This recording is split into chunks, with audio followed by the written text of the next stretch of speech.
Йоп, имрӯз мо дар бораи бинарни опсион гап мезанем, ки дар бинарни опсиони чихел дар 1 минут 1000 рубл кор кардан мумкин аст ва бинарни опсион чӣ худаш ва дар чанд намуди брокерҳо мавҷуд аст.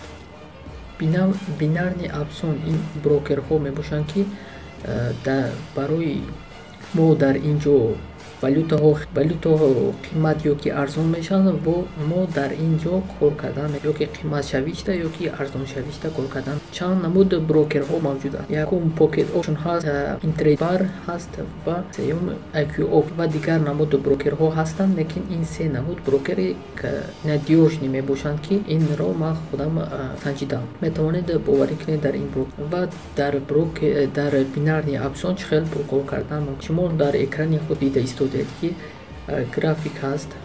ин IQ Option мебошад брокери IQ Option. Дар ин ҷо графики евро-доллар ҳаст. Евро-доллар, ки дар айни ҳол қимат шуда ё арзон шуда истодааст. Мисол ҳозир арзон шуда истодааст, мана фуромада истодааст.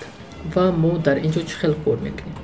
Дар ин ҷо время экспиратсия мегӯянд. Время экспиратсия мавҷуд аст, ки 1 минута дорад ва 5 минута дорад ва 15 минута дорад.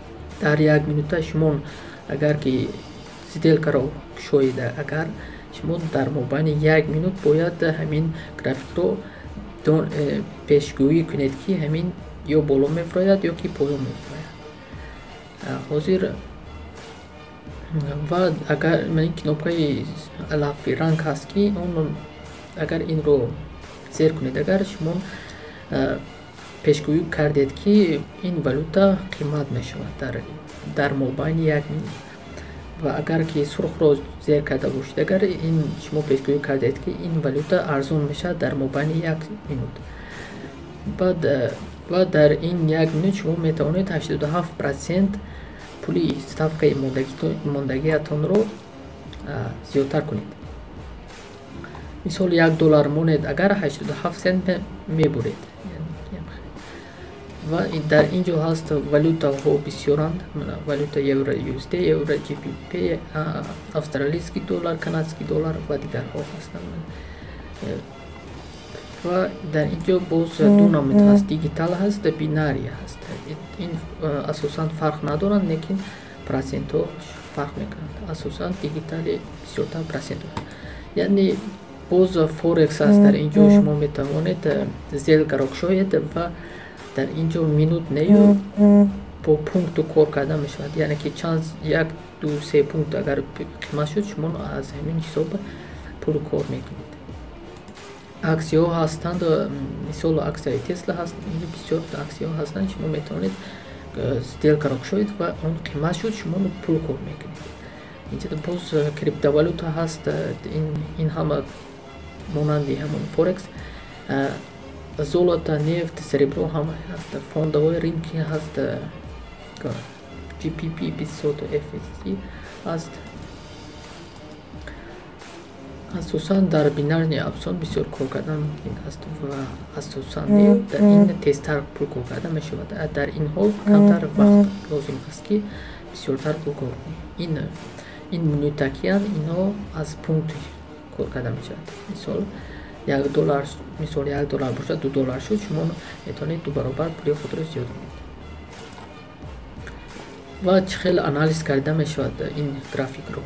Ман асосан бо графики ҳамин свечи мегӯянд, бо ҳамин график кор мекунам, ки дар ин ҷо шумо метавонед мисол мана хел мегузоред. Мисол ин мешавад уровни сопротивления мешавад, яъне ки боло гузаштан намекунад. Ва ҳозир дар айни ҳол ин валюта нисходящий тренд мегӯянд, яъне ки поён омада истодааст. Ин нисходящий тренд мебошад. Дар ин бояд шумо ин манехели чизро интихоб кунед ва ин хел гузоред. Шумо метавонед дар ин мисол дида истодед, ки дар ин ҷо он омадагӣ аст, қимат шудагӣ аст ва дар ин ҷо шумо метавонистед сделкаи худро کشید و پول خود رو کار کنید. مثلا 2 minute یا 3 minute. در اینجا تو باز مخه کردن شد. بازیمون در همین وقت دلکه خود رو میکشیم که نه چیز میشود. 1 minute میکشیم با پایان و میبینیم که این چیزی ما پلوس میرود یا که مینوس.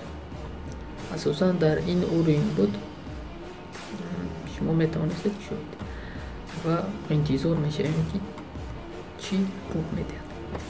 حاضر در طرفی خودی ما رفته ایستاده است که این پلیسی ما میباشد. میشه این پریبل 32 میتونید فروشید 27 سنت پلیس بود که ما نفروختیم. خصوص با تا آخری اکسپیراسیون ما باید شتات کنیم. و دوست یک و ما پلیس رفتیم مثال 87 سنت کار کنیم و در همین حالت این خیلی ویدیو یعنی که ریالنی ترگولی میشود. یعنی که ریالنی من خونم ترگولی رو سیونکا میکنم و میپردارم در همین کانال. این حالی من پول خود رو نگذاشتم در این شد. از ریالنی شد نیست، این اوچوبنی شد بود. شما نمیتونید در اوچوبنی شد پرکتیکوات کنید.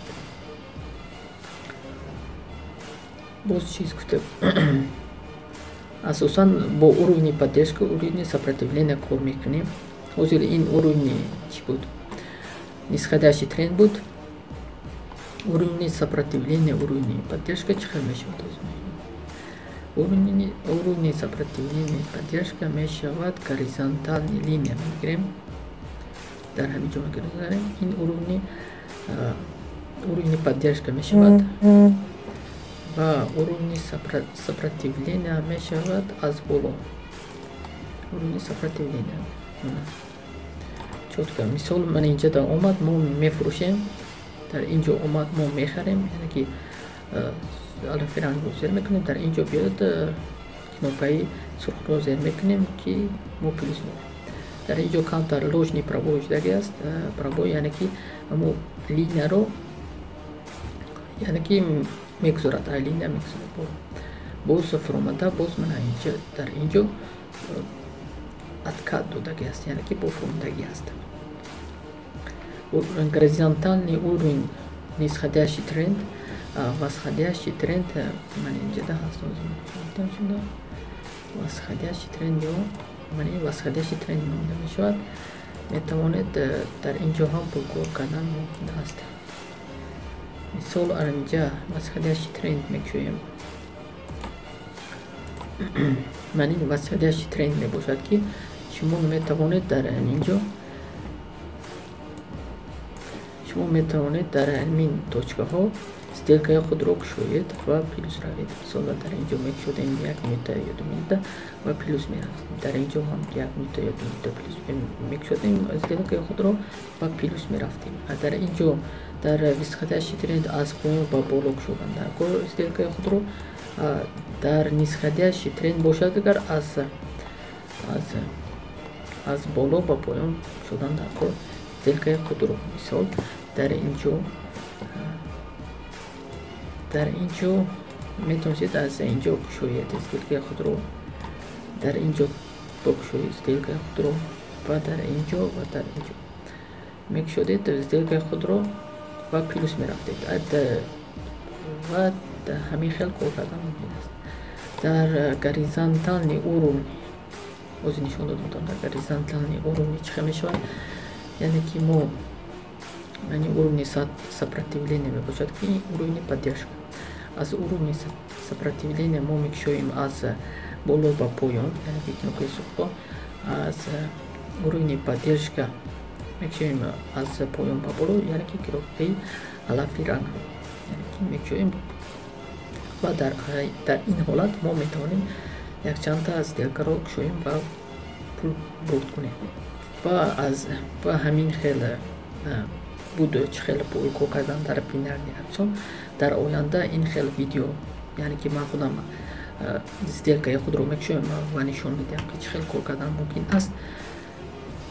این خیلی ویدیو بسیار میشه تو برای من подписаться کنین لایک مونید و کامنتاری دا نویسین که چه خیلی معقول شد یا که نه و چه خیلی نمودی پرکو کردن در اینترنت رو شما میخواستید ببینید در این و خیلی تو بازدید در دیگر ویدیو